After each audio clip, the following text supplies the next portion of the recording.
Diam adalah emas, tapi bikin step up komedi nyinyir-nyinyir saya.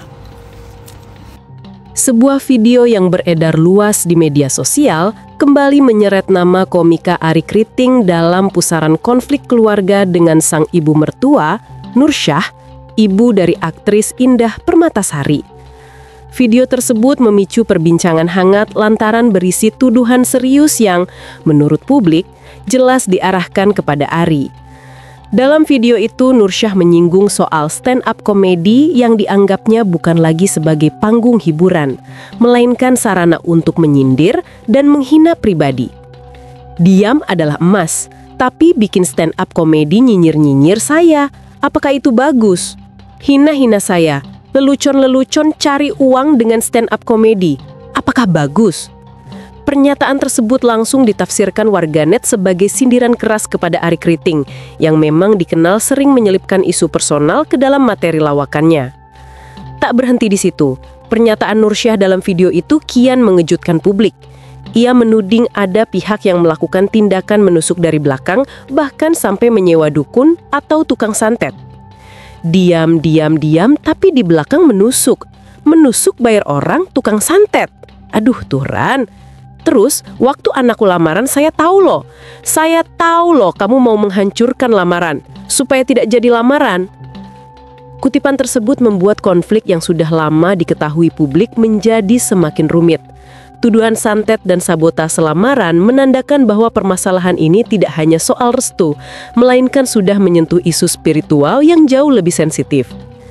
Di bagian akhir, Nursyah bahkan melontarkan tantangan mubahalah, yaitu sumpah yang dalam tradisi Islam digunakan untuk meminta Allah melaknat siapa yang berdusta.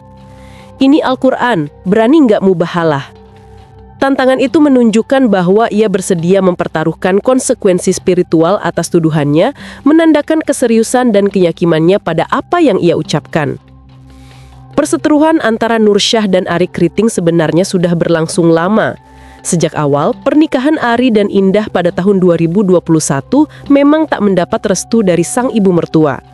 Seiring waktu, sejumlah pernyataan Nursyah kerap mencuat ke publik. Mulai dari tuduhan penggunaan ilmu hitam hingga sindiran soal harta Arie. Belum lama ini ia sempat menyebut bahwa mobil Arie hanyalah mobil bekas dan rumahnya masih cicilan. Komentar tersebut menambah panjang deretan konflik terbuka antara mertua dan menantu ini. Hingga kini Arie Kriting belum memberikan tanggapan langsung terhadap video terbaru ini. Selama ini ia dan Indah Permatasari memang lebih banyak memilih diam meski berulang kali menjadi sasaran komentar pedas. Namun video tersebut semakin mempertegas narasi bahwa konflik keluarga ini belum menemukan jalan damai. Publik pun terbelah. Sebagian menyayangkan pernyataan terbuka dari pihak mertua, sementara sebagian lain menilai sikap Arie yang tetap tenang adalah pilihan paling bijak. Di tengah semua kontroversi ini, stand-up komedi Arie pun kini berada di bawah sorotan tajam. Apa yang seharusnya menjadi panggung hiburan justru dituding sebagai sarana sindiran personal, memperlihatkan bahwa konflik rumah tangga selebritas bisa menjalar hingga ke ranah seni dan karir.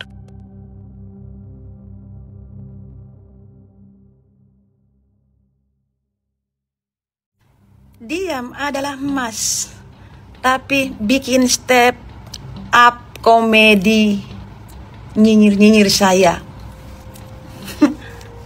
Apakah itu bagus? Hina-hina saya, lelucu-lelucu, cari uang dengan step up komedi. Apakah bagus? Diam, tapi di belakang menusuk. Menusuk, bayar orang, tukang sandan tem. Aduh Tuhan, di Banyuwangi, di epicentrum, di rumah ini. Terus waktu anakku lamaran, saya tahu loh kau mau menghancurkan lamaran supaya tidak jadi lamaran. Bah. Nauzubillah min dzalik. Diam itu. Cekokin terus tuh perempuan, cekokin terus malampir supaya dia merasa senang, merasa bahagia. Saya itu kekuatanku di sini. Berani nggak mubahala? Diam adalah emas. Diam pura-pura diam. Allahu Akbar, Allahu Akbar, Allahu Akbar, Allahu Akbar, Allahu Akbar. Aduh Tuhan, lucu kalian. Sekarang pura-pura diam, tapi menusuk dari belakang, bikin stand up komedi. Apakah itu wajar? Ngata-ngatain saya, hina-hina saya, lelucu-lelucu. Tapi biarkan, manusia tidak tahu menau apa yang dikirim sama tukang sandanten. Dicekokin terus tuh si perempuannya, dicekokin terus supaya tidak ngomong, tidak apa-apa, tidak masalah. Saya tahu. Ini Al-Quran, berani nggak mubahala? Bye. Assalamualaikum warahmatullahi wabarakatuh, teman-teman. Ini pagi subuh. Subuh-subuh sudah banyak hinaan, caci maki, bulian. Dengar ya, ini sebagai rumah terkena sihir. Ciri-cirinya apa saja? Saat ini mau saya sebutkan. Tolong camkan ya, ingat-ingat. Jika ada yang berkurang ya mohon maaf. Salah satu adalah suram. Bukannya nggak ada lampu, tapi suram aja, buram. Suasana tidak nyaman. Bagi penghuninya panas, sensitif. Tuh, ada semua sama orang tetangga dan teman-teman tidak ingin bertamu, bukan karena dia galak atau emangnya baik, awalnya tidak nyaman untuk bertamu. Rumah itu kadang-kadang bau anjir, bau bangkai, bangku tidak sedap. Dicari-cari. Tunggu dulu. Kalau yang saya dapat di rumah ini mempunyai bau ular. Itu 2019 air. Ular itu, yang lain-lain tidak ada yang rasa, cuman saya doang. Yang lain semua, sampai anakku, suamiku, ada mertuaku. Karena saya baru satu kamar di sini tinggal. Lanjut. Tidak ada, bangkai itu tidak ada, hanya bau-bau saja. Bener. Kadang suka berjatuhan seperti pasir, seperti ada orang berjalan di atap, seperti ada. Tunggu dulu. Jangan dulu lanjut. Ini benar. Seperti pasir mas jatuh. Terus kayak hujan rintik-rintik kencang langsung hilang. Orang jalan duk di atas kamar saya. Lanjut. Benda jatuhnya berat, ya. Dan rumah ini buram, suram, angker, tidak nyaman sekali. Jangan sekali-sekali ya nak ya, yang namanya tidak mempercayai, ini fakta. Saya bercerita karena berdasarkan fakta. Penghuninya pun apa? Selisih paham sering banget. Tunggu dulu. Ribut. Kalau ribut sih tidak, tapi suamiku, papiku itu suka emosi, ndak mau lihat saya. Nggak mau pokoknya setiap hari itu lihat muka saya kayak nek saja begitu ya. Lanjut. Mudah-mudahan itu untuk pembelajaran kita semua, bahwa rumah bagus, indah, terang, dingin bukan berarti itu aman dari sihir, tidak. Mudah-mudahan bermanfaat informasi itu semuanya. Ini berdasarkan fakta, tidak katanya. Terus bagaimana sih cara untuk ya biar tidak kena sihir rumah ini atau yang penghuni? Nanti saya jelaskan part 2 ya, oke? Oke. Itu yang terjadi di diri saya 2018 di sana rumah kontrak. 2019 saya sudah pindah di sini nih. Tuh di depan kamar saya itu kayak berjatuhan, saya lagi sholat itu. Terus saya suruh mertua saya, karena satu kamar dengan saya dulu. Nah, suami saya di sini sendiri karena 7 bulan itu ndak ngomong. 7 bulan kita musuh-musuhan gitu kan, tapi tidak berkelahi, diam-diam aja. Pokoknya ndak berkelahi. 7 bulan kita diam-diam, walaupun dia mukanya kayak setan, tapi saya diam. Itu karena saya sudah tahu. Sudah itu dia tidur sendiri di sini, saya tidur di belakang. Kalau saya lewat di depan kamar, bau anjir, bau ular. Itu yang terjadi. Mau percaya, tidak percaya, terserah. Karena saya tidak mau pusing dengan netizen yang julid. Itu yang terjadi. Singkat cerita, ndak usahlah. 7 bulan suamiku, ndak kita ngomong-ngomong. Akhirnya sakitlah beliau ini.